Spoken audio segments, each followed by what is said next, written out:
Hello everyone and welcome to the Firearm Firm channel. I'm James Phillips, a founding partner of Katz & Phillips PA, also known as the Firearm Firm, and today I'm going to be discussing another blow to ATF stabilizing brace rule, so you're definitely going to want to stick around to the end.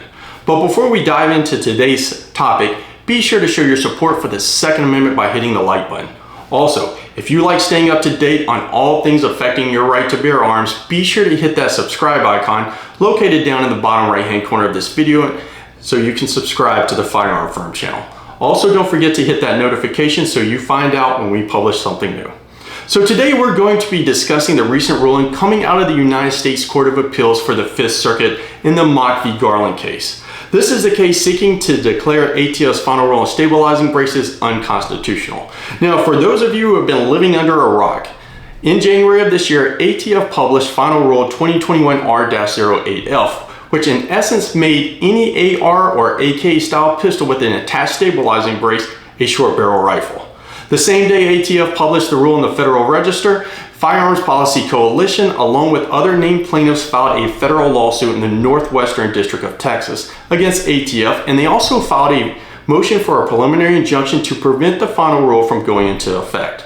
Unfortunately, on March the 30th, 2023, the district court entered an order denying the plaintiff's request for a preliminary injunction, finding that the plaintiff's claims were not substantially likely to succeed on the merits, which is one of the requirements needed for a court to enter a preliminary injunction. Now, the plaintiffs appealed the ruling to the United States Court of Appeals for the Fifth Circuit. And yesterday, August the 1st of 2023, the Fifth reversed the district court's decision denying a preliminary injunction, remanded the case back to the district court to consider the scope of the relief of the preliminary injunction within 60 days of the order, and the injunctions for Firearms Policy Coalition members, Gun Owners of America, Second Amendment Foundation, and customers of maximum defense that were put in place on May the 23rd of 2023 and clarified on May the 26th of 2023 will remain in place for the next 60 days or until the district court enters its new order. This is a massive win for the Second Amendment community and a devastating blow to the ATF.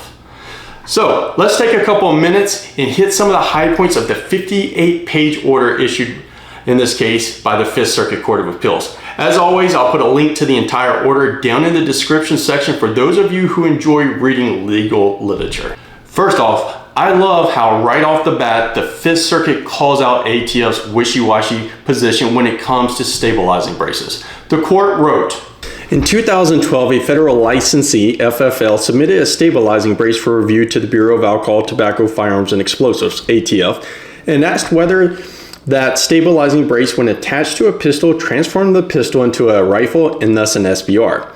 The stabilizing brace was intended to attach to the forearm and, according to the licensee, to permit disabled and weaker persons to fire pistols more easily. Although the brace also could be used to shoulder the weapon, the ATF initially indicated that the brace did not transform the pistol into a rifle. Now, a decade later, the use of stabilizing braces in brace pistols has dramatically increased. The next part of the order is probably my favorite part of the entire order. It is so obvious to most of us, but is something that gun control advocates in our current administration just can't seem to comprehend. In discussing the National Firearms Act, the court wrote, this especially restrictive regime resulted from a panic over gangster-related violence and thus was instituted to regulate weapons likely to be used for criminal purposes.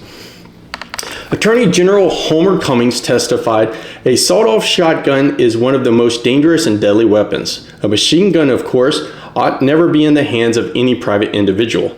There is not the slightest excuse for it, not the least in the world, and we must, if we are going to be successful in this effort to suppress crime in America, take these machine guns out of the hands of the criminals class. Although not the focus of Attorney General's comments, sawed-off shotguns were particularly valued for their ability to be easily concealed and to unleash devastating damage at a short range.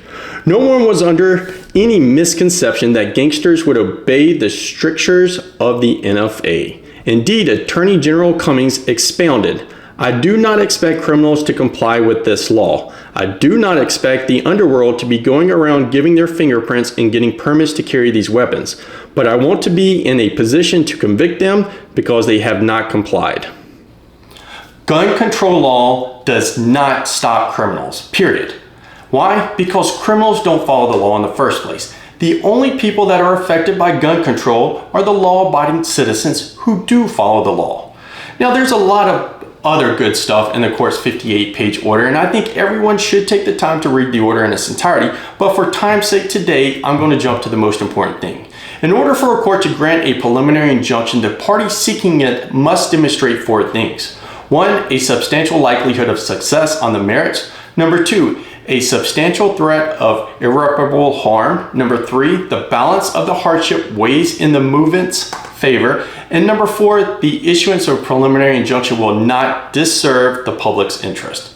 The United States Court of Appeals for the Fifth Circuit specifically found that the plaintiff met all the requirements needed for a preliminary injunction to be granted, which of course includes finding that there is a substantial likelihood of success on the merits. To me, that means the court is telling ATF that they can kiss their unconstitutional final rule on stabilizing braces goodbye. This is great news, huge victory. If you have any questions about this video or any other Second Amendment related question, be sure to leave them down in the comments section below, or you can email them directly to us at questions@thefirearmfirm.com. Until next time, stay armed and educated.